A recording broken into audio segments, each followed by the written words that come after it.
Hello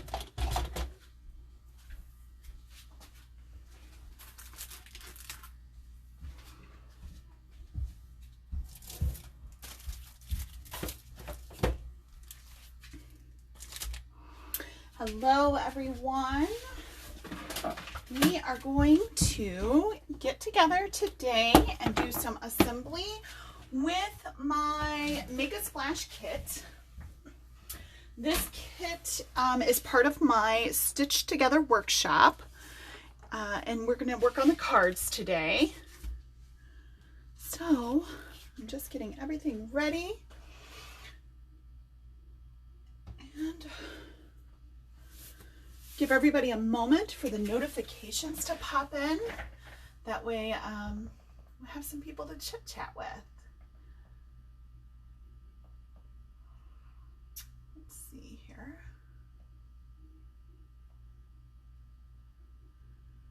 Okay.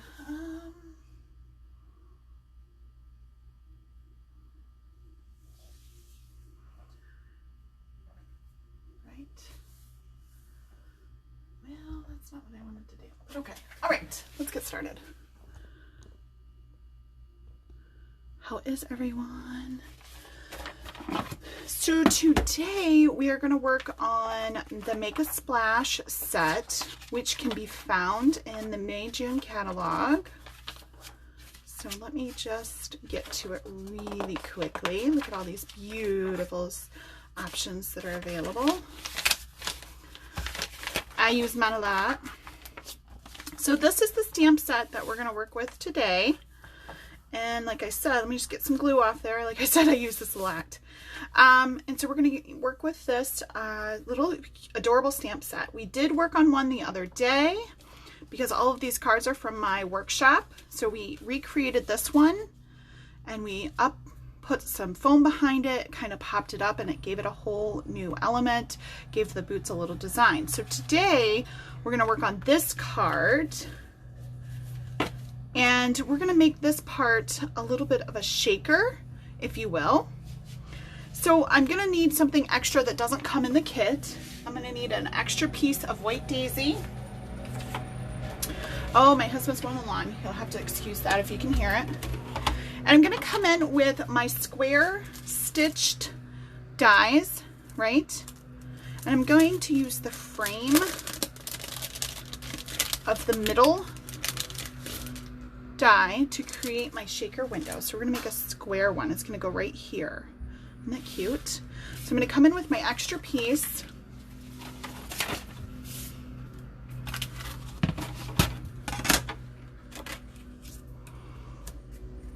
I was trying to share this tutorial on my VIP group, and I think I shared it to my personal Facebook page. So, well, if they're watching, they're watching. Okay, so I'm just going to adhere down my thin cut so it doesn't move anywhere. We'll run it through my Cuttlebug, and we'll cut out this little frame. So I'm going to be left with a center and then the frame. And I just use washi tape or painter's tape to hold that down. So when I go to put this in, this is about a 1/4 inch frame that I'm going to be working with here. I want to make sure that my 3D foam tape or whatever I'm using to pop this up isn't wider than my frame that I'm using. So I'll show you what I'm talking about here in a moment. So I'll save this piece right here for another card. You can see that it was used on this one initially. So I'm going to come in with my 3D foam, and wonderful that we already have some that's a 1/4 inch anyways, so you can see how that's a 1/4 inch, and it'll fit perfect on here. I'm going to need some acetate or a clear window mechanism to put down first. So what I'm going to do is grab a little piece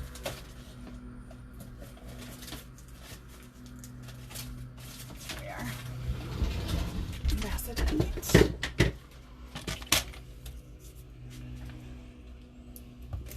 So I'm just going to cut down a piece of a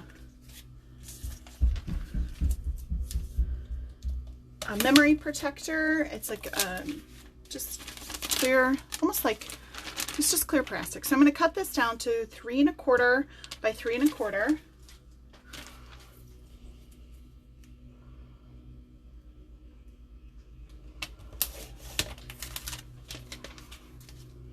And this is going to give me my square window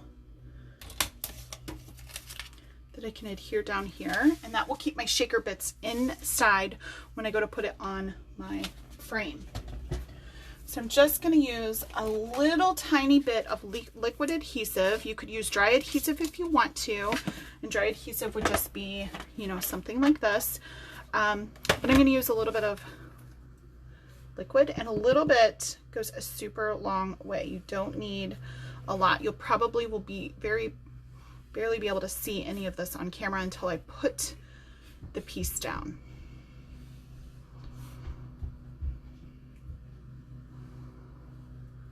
Okay. So now I'm going to put my clear piece down, and I will give it a little bit to dry, and we will work on the rest of the card while this is taking a moment to dry. And let me just center this up a little bit.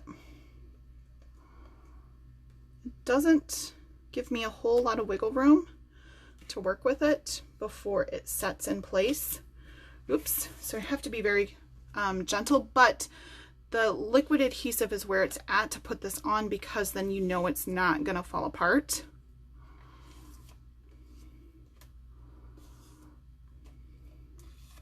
There we go. So I'm going to set this off to the side to give it a chance to dry, and it shouldn't take long, and we'll start the assembly process on our card here. So grab a card base so that we can get started. So here's our sample that we're going to go with, but remember, we're going to turn this part into a shaker. So some of the first things that we need to get done are some stamping. So let's work on our boots. So we have our little boots here, and then I have this kit is pre-cut. So everything is pre-cut and ready to be assembled.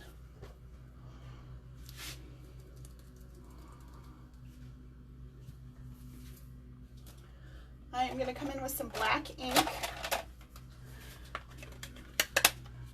to start my boots off with.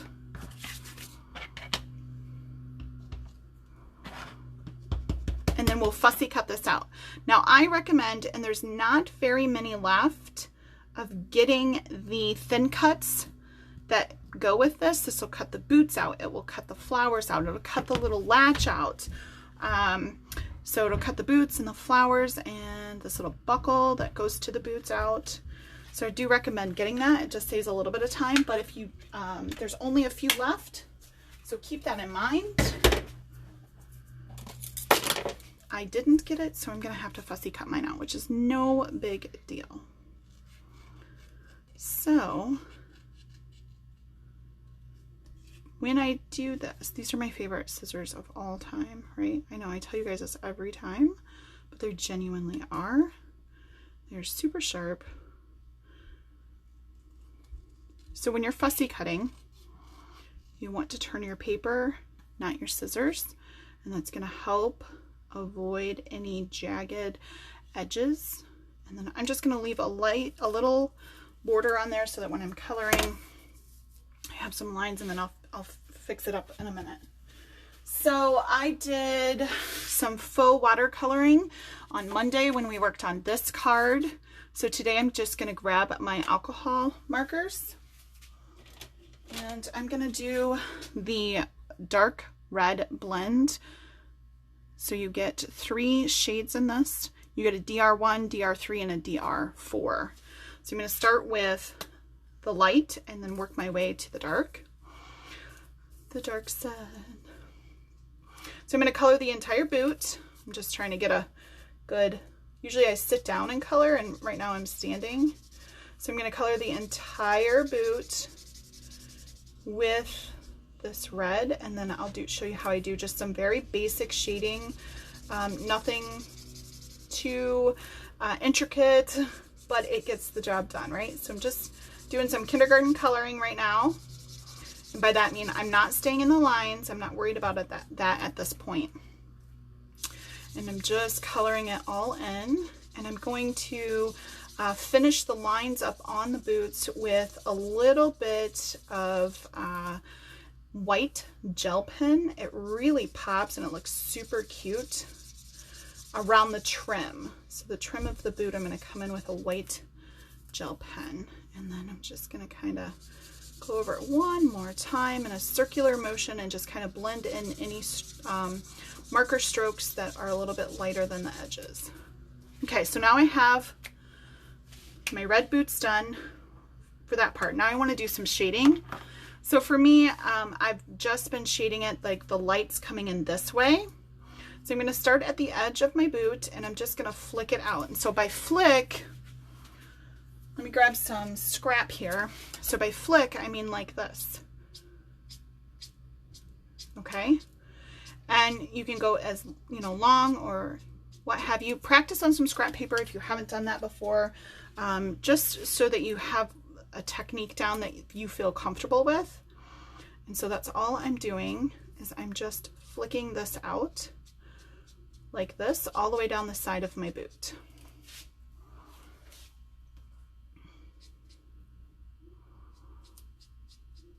And if I go off the edge, that's okay. I showed you that trick, but I'll show you again on kind of like how to fix if you do that, if you go off the edge for your coloring. Okay, and then I'm going to do this one because this one's going to have some shadow from the other boot.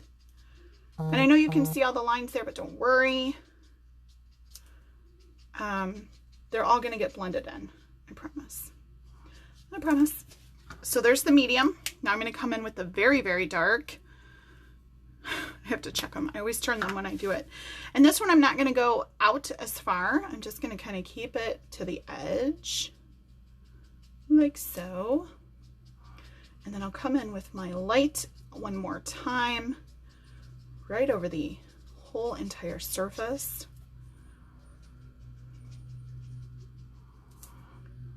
And doing a little circle motion. So if you have some harsh lines from your marker or what have you, to get rid of those, you can just go in a circular motion, and I'm going to kind of show you that right now. So I'm going to start at the dark and go to the light, and I'm going to go in a circular motion, and what I'm doing is I'm manipulating that ink and I'm making it move. So I'm kind of reactivating it and bringing it out. I'm not going to go necessarily all the way to the edge because that's going to be my lightest point. And you'll still be able to see some of those things, or lines by things is what I mean.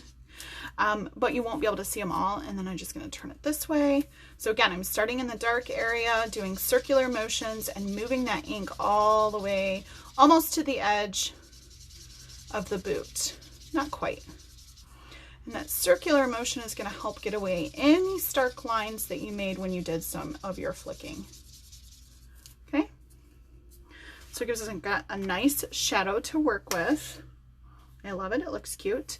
So now what I want to do is I want to let this dry a little bit. First, let me show you how to fix. I showed it the other day, but I'll show it again because I don't mind.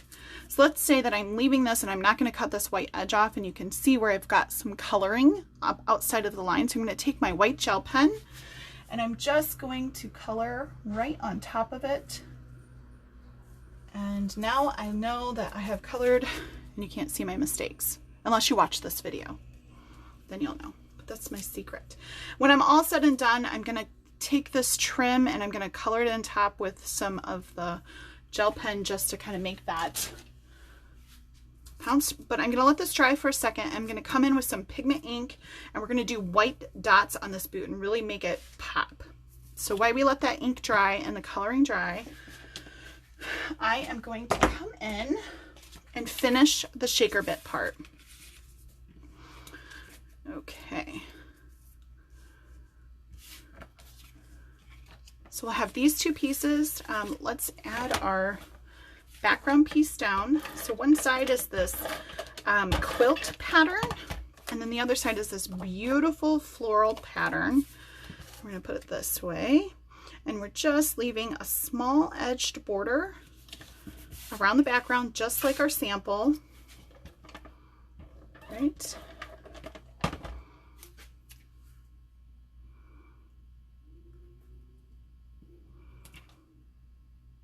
Just marrying that up so that it's all one piece. Okay, so now we have our background ready to go, and now we're going to work on our shakers. So I'm going to add my 3D foam right around the edge of this square that we made, this frame that we cut at the beginning.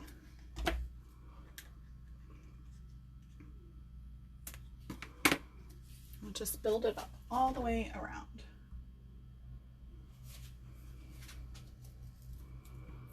And then if you are working on this and you get a little bit of your acetate window that you cut yourself off to the side, you can just flip it over and trim off the edge of it.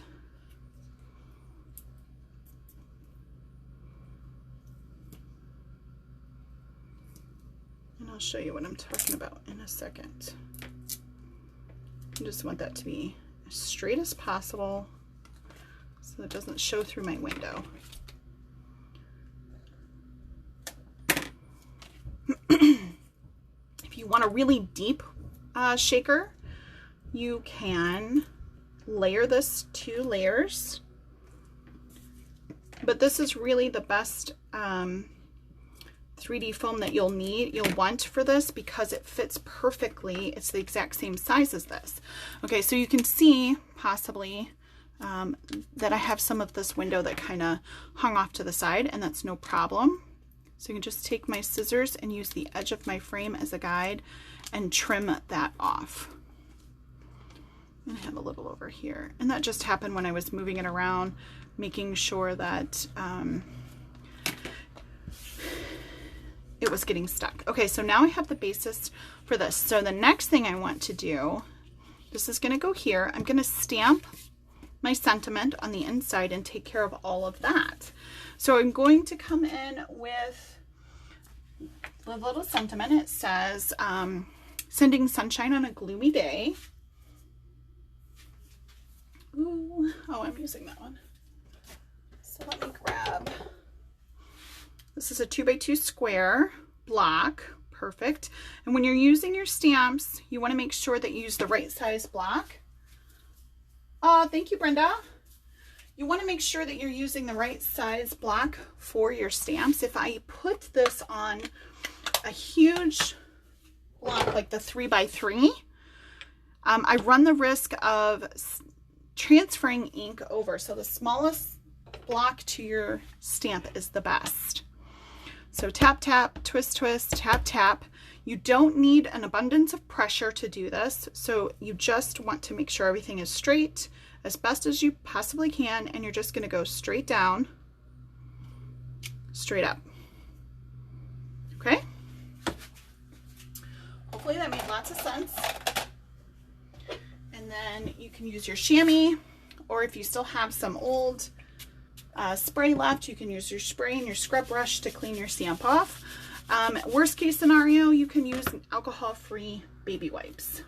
Worst case scenario. But a scrub brush is definitely where it's at, or your stamp chamois. Mine's dry.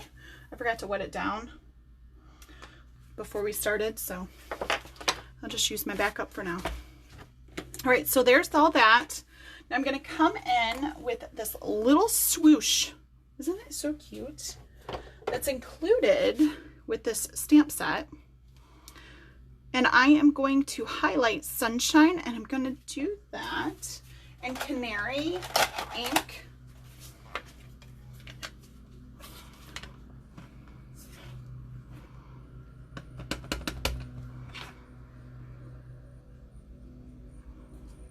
Like so.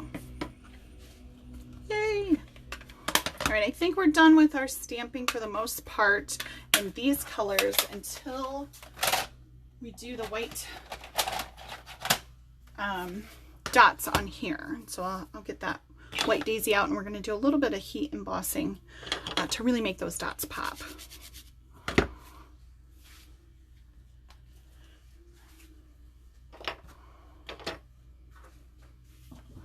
So now we're ready to put this piece right down here. Now I want to keep in mind that when I'm putting this together, here's my shaker bit's going to go here, and all my shakers are going to go inside, where my boot placement's going to be, right? I don't really want to cover up much of my sentiment, and I do want some of this beautiful paper to shine through. Okay, so that's going to go there. So I do want to make sure that when I'm putting this down, that I leave enough room for my boots, whether they go here or here, it doesn't really matter.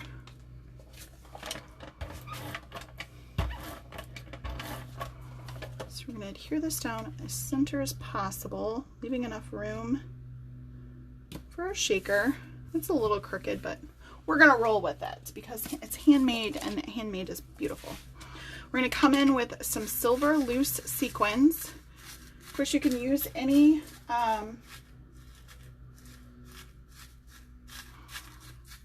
little shaker bits that you want. You can make your own. The circle shaker set comes with inner pieces that allow you to create stars and hearts out of paper, so you could definitely make your own that way. I like using this, and I'm just going to kind of flatten it out a little bit. I like a lot, but I didn't make my shaker window wide because I know that I'm popping up this, and if it goes in the mail, I want to keep in, all of those things in mind. So I like a lot, so I'm going to kind of spread them out here so it doesn't pucker my window up too much. And kind of keep them in the center so that I have room to play with this, because once I bring this to those shaker bits, the static is just going to attract it. And the type of window that I'm using really shows the powder, like this anti-static pouch powder. So it's not beneficial for this particular one for me to put anti-static on it to avoid that. Oh, they didn't cling because I said they would. Okay, so I'm going to come in, and now I'm just really going to burnish this down with my fingers and make sure that's sticking well, and give it a really good shake so we get all of those clumps up loose so they're not all clumped together. There we go. Look at that, now we have a cute little shaker. Okay, so let's finish this card off. I want to come in with some dots.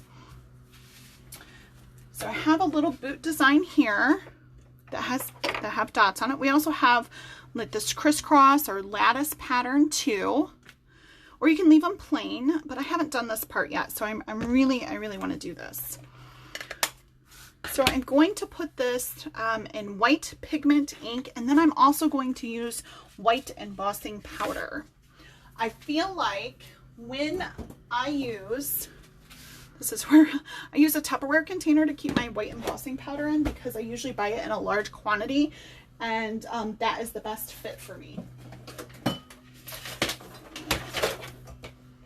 So I feel like when you're doing white on a color, it's best to come in with white embossing powder versus clear. It just helps it stand out more. That is all. Personal preference, if you wanted to use your clear embossing powder, you could do that also. So I'm going to go ahead and turn my gun on so it's nice and hot. I've got my pigment ink. Pigment ink is a sticky ink which the powder adheres to. And I'm sorry if my head gets in the way, but I really need to line this up.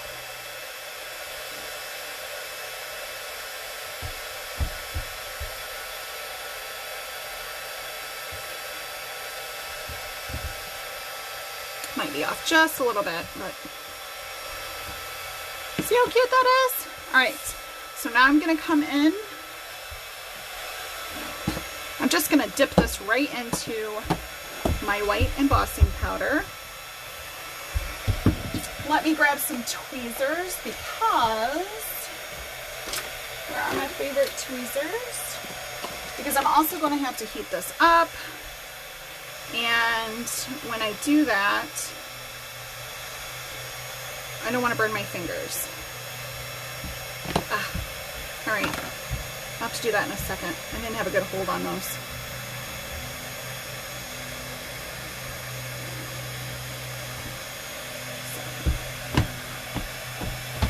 So I'm just kind of blowing this off where I don't want it to go.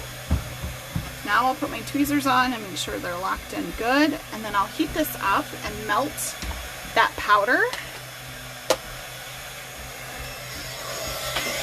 And it's like magic.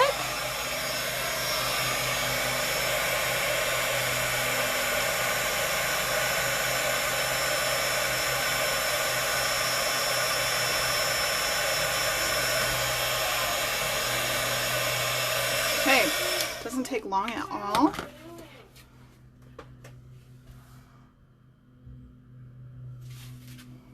And these off to the side.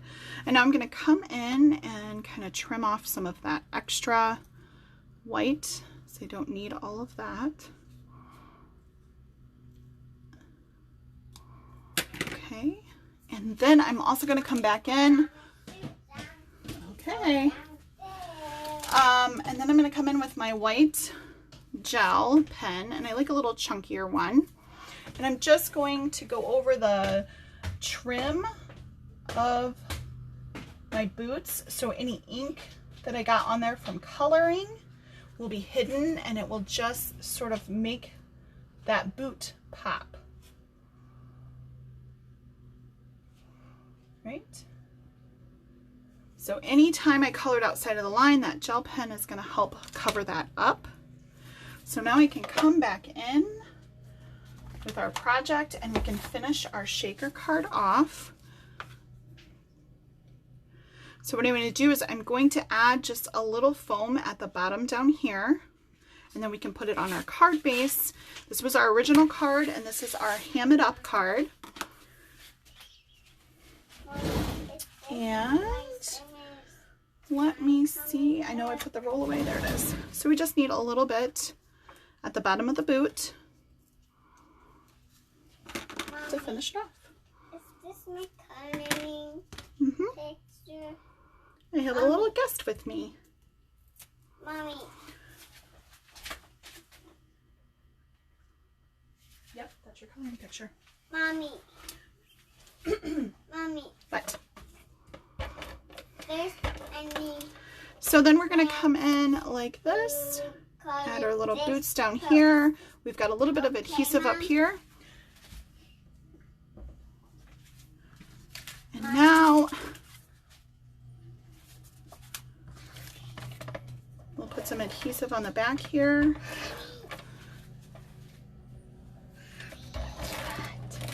Oops. Put it on our card. And now we are ready to send this to whoever is having a gloomy day. So this is available. I have one pre-cut kit left. It's already pre-packaged and ready to go. It comes with assembly instructions, and I'll also send you the PDF since my printer was not playing nice, but it comes with assembly instructions. They come right in the kit with you. So I have one of these left. If you're interested in it, let me know. Send me a private message and I can get this out the door to you ASAP. And it creates all 4 of the basic cards that I have been working on. And then all you have to do is come back. All you have to do is come back to the videos that I have here, and you can see how to ham up the cards. So we have 2 more cards to ham up or elevate or take to the next level. So these are our hammed up cards. So your basic kit includes 1 card of each one of these 4 designs. So if you need that, let me know and I will get that out to the mail for you. You will need to have your own stamp set, and nothing is stamped. So you have to do all your own stamping and adhering. You guys are fabulous. I hope you enjoyed watching this, and I will see you guys in a day or so, and we'll finish up this card kit. Thanks for watching.